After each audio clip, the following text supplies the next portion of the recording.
Binary operation का दूसरा नाम संवरक नियम होता है।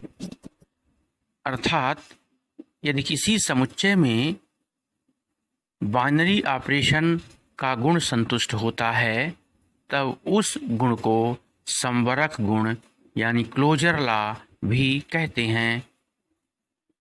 इसके बाद हम लोग देखते हैं अलजेब्रिक स्ट्रक्चर, बीजगणितीय संरचना। तो यदि G एक अरिक्त समुच्चय है और स्टार एक बाइनरी ऑपरेशन है तब G स्टार को बीजगणितीय संरचना कहते हैं। इसके पश्चात हम लोग परिभाषा देते हैं ग्रुप की, समूह की। तो समूह क्या होता है?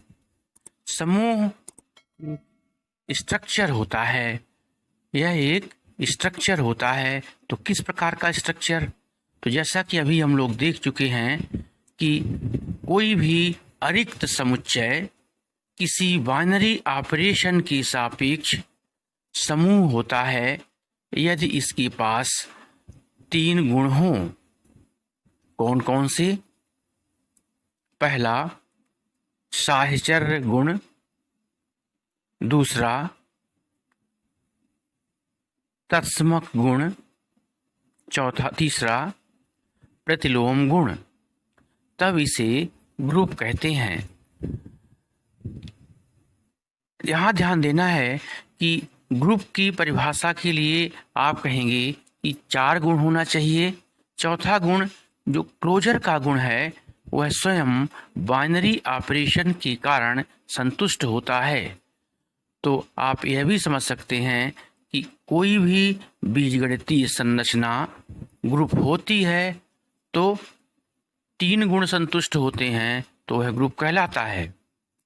जैसे पूर्णांकों का समुच्चय प्लस के सापेक्ष एक समूह होता है। कैसे सिद्ध करेंगे इसे? तो माना I = 0 ±1 ±2 ±3 up to so on। अब इसे प्लस के सापेक्ष ग्रुप दिखाना है।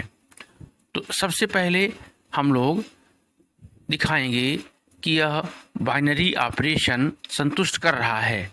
बाइनरी ऑपरेशन से तात्पर्य क्लोजर लॉ। तो समुच्चय के किन्हीं 2 अवयवों को लिया जाए और उन्हें जोड़ा जाए तो वह पूर्णांक में ही होगा। दूसरा साहचर्य नियम, समुच्चय के किन्हीं 3 अवयवों को लिया जाए और पहले 2 को जोड़ा जाए फिर तीसरे को और बराबर होगा पहले को फिर दूसरे को जो 2 जोड़ा जाए तो साहचर्य नियम भी संतुष्ट होता है। फिर है तत्समक नियम, प्लस के सापेक्ष 0 तत्समक होता है और हम जानते हैं कि पूर्णांकों के समुच्चय में 0 बिलोंग कर रहा है। अर्थात for every a belongs to I, a + 0 = a।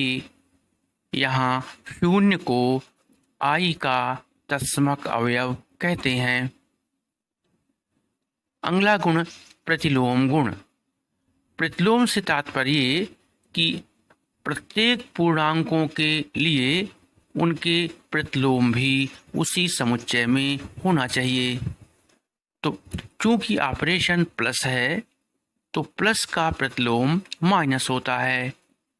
तो जितने भी पूर्णांक प्लस में हैं तो उसके संगत माइनस में भी हैं, या जितने पूर्णांक माइनस में हैं तो उसके संगत उतने ही प्लस में हैं। तो a belongs to I, तो minus a belong to I such that a + -a = 0। तो यहाँ -a को a का योज्य प्रतिलोम कहते हैं।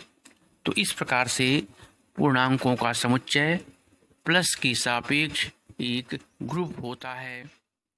इसके पश्चात मैथमेटिशियन एविल ने एक प्रॉपर्टी और जोड़ दिया, क्रम विनिमय नियम।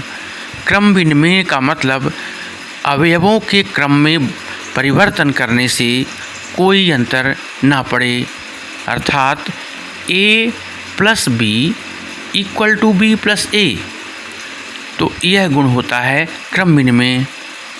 तो यदि किसी ग्रुप में क्रम विनिमय नियम का पालन होता है तो उस ग्रुप का नाम आबेली ग्रुप कहलाता है।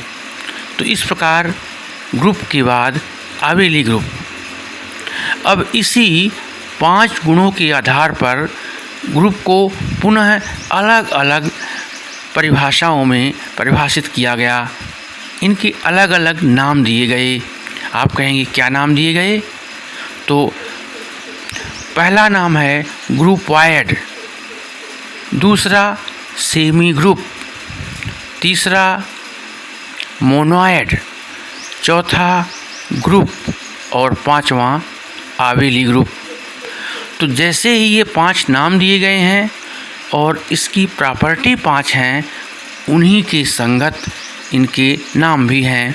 अर्थात यदि किसी बीजगणितीय संरचना में पहला गुण केवल संतुष्ट होता है, पहला गुण से तात्पर्य संवरक गुण, तब उसे ग्रुपवाइड कहते हैं। यदि किसी बीजगणितीय संरचना में क्लोजर लॉ और एसोसिएटिव लॉ 2 गुण संतुष्ट होते हैं, तब उसे सेमी ग्रुप कहते हैं। यदि किसी बीजगणितीय संरचना में क्लोजर लॉ, एसोसिएटिव लॉ और मोनोइड एसोसिएटिव लॉ तथा तत्समक नियम संतुष्ट होते हैं, तब उसे मोनोइड कहते हैं। यदि 4 गुण संतुष्ट होते हैं तो आप देख चुके हैं, उसे ग्रुप कहते हैं। 5 गुण संतुष्ट होते हैं तब उसे आबेली ग्रुप कहते हैं। इस प्रकार एक उदाहरण लेकर के हम लोग समझते हैं कि पूर्णांकों का समुच्चय प्लस के सापेक्ष एक आबेली ग्रुप होता है।